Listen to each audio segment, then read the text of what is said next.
আসসালামু আলাইকুম। অনেকের প্রশ্ন থাকে যে ভাই ইউটিউবে কি ইনকাম করা যায়, আর ইনকাম করা গেলে কত টাকা ইনকাম করা যায়, কিভাবে ইনকাম করা যায়। তো এই যে বিষয়গুলো আছে, এই যে প্রশ্নগুলো আছে, এগুলো অনেকের মনে প্রশ্ন আসে। তো এই প্রশ্নের উত্তর দেওয়ার জন্য আমি আপনাদের জন্য এই ভিডিওটা তৈরি করছি।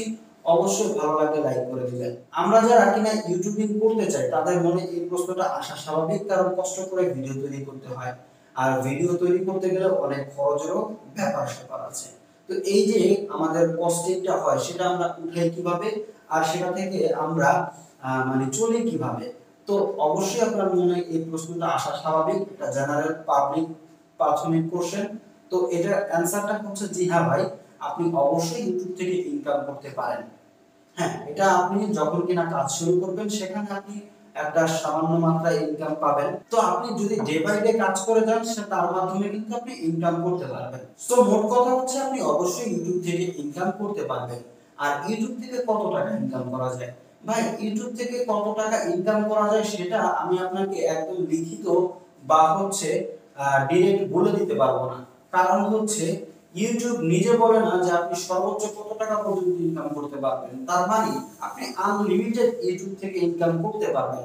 তবে হ্যাঁ, আমি আপনাকে এটা বলে দিতে পারি যে আপনি ইউটিউব থেকে সর্বনিম্ন কত টাকা উইথড্র করতে পারবেন।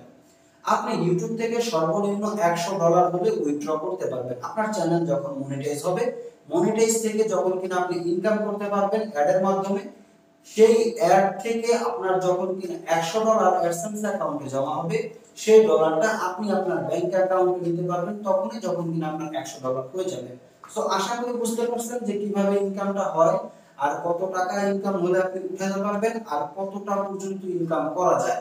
আশা করি সবকিছু ক্লিয়ার হয়ে গেছে। সো আজকের জন্য এই পর্যন্তই, দেখা হবে নেক্সট ভিডিওতে। সে পর্যন্ত ভালো থাকবেন, সুস্থ থাকবেন। আর এই ভিডিওটার লাইক টার্গেট হচ্ছে আমি 100। সো যারা কিনা 100 লাইক দিয়ে আমাকে সহযোগিতা করবেন তাদের জন্য আরো নিত্য নতুন ভিডিও নিয়ে আসবো আমি অবশ্যই।